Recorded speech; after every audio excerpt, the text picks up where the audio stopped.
Әлемдегі сіз білмейтін құпиялар, қызықты деректер мен тың ақпарат ғаламатта Арай Райспен.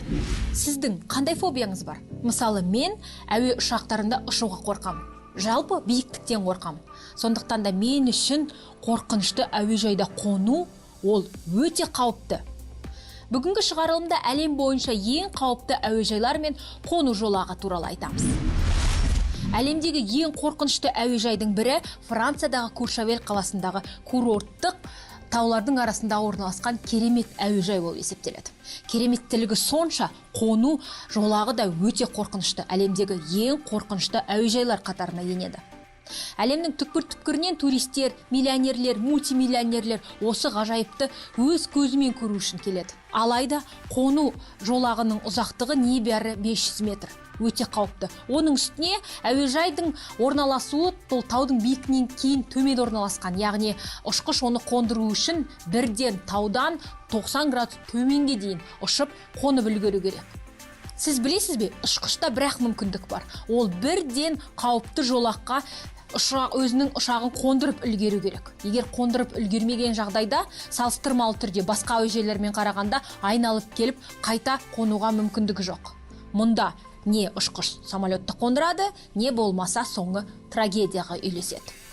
Куршавельдегі әуежайға тек шағын ғана ұшақтар мен тік ұшақтар ғана қонады. Себебі жолақ қысқа болғандықтан кейін үлкен ұшақтарды қабылдауға мүмкіндігі жоқ. Достар, егер сіздерге ақпарат қызық па, онда біздің арнамызға жазылып, сіздің қандай фобияңыз бар? Комментарийде бөлісіп өтіңіз.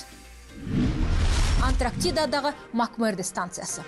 Антарктидада әлбетте әуежай жоқ. Дегенмен осындай көптеген станциялар бар. Экспедициялық топтарға арнайы заттар, тағамдар апаратын шағын станциялар мұздан жасалынады. Қиындық неде? Біріншіден, ол жерден табиғи желді, аязы, суығы бар. Екіншіден, тік ұшақты жоғарыдан қонып келе жатқан кезде әппақ қардан көзге көрінуі қиын болады. Ұшқыштар үшін қону өте қиын. Үшіншіден, жарық жоқ. Ал төртіншіден, ол жерде арнайы жолақ, арнайы мұздан жасалынады.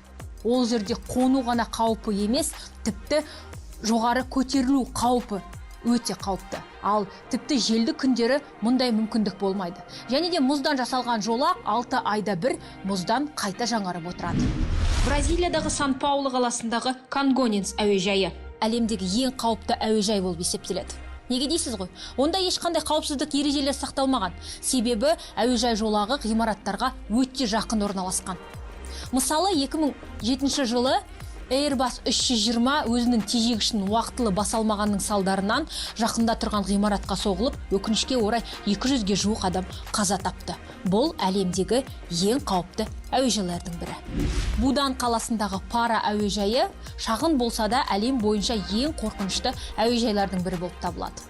Ол әуежайдың жолағы тауды жерде, яғни таудың ортасында орналасқан. Ұшқыштар оған жақындаған кезде, яғни таудың ортасына жоғары жылдамдықта көтеріліп, ал түсер кезде кенеттен тез түсіп үлгеру керек. Қонып үлгеру мүмкіндігі де аз, себебі жолақтың ұзындығы да шағын. Әлем бойынша бұндай жолаққа, яғни Парадағы әуежай жолағына қонуға тек қана 20 пилотқа, ұшқышқа рұқсат берілген. Жаңа Зеландиядағы Гизборн әуежайы. Ол әлемдегі ерекше және қауіпті әуежайлардың бірі болып табылады. Неге дейсіз ғой? Себебі қону жолағында кәдімгідей пойыздың жолы өтеді. Иә, сіз шалыс естіген жоқсыз. Ол кәдімгідей істеп тұрған темір жолағы қонатын әуе жолақтың жолының дәп ортасында орналасқан.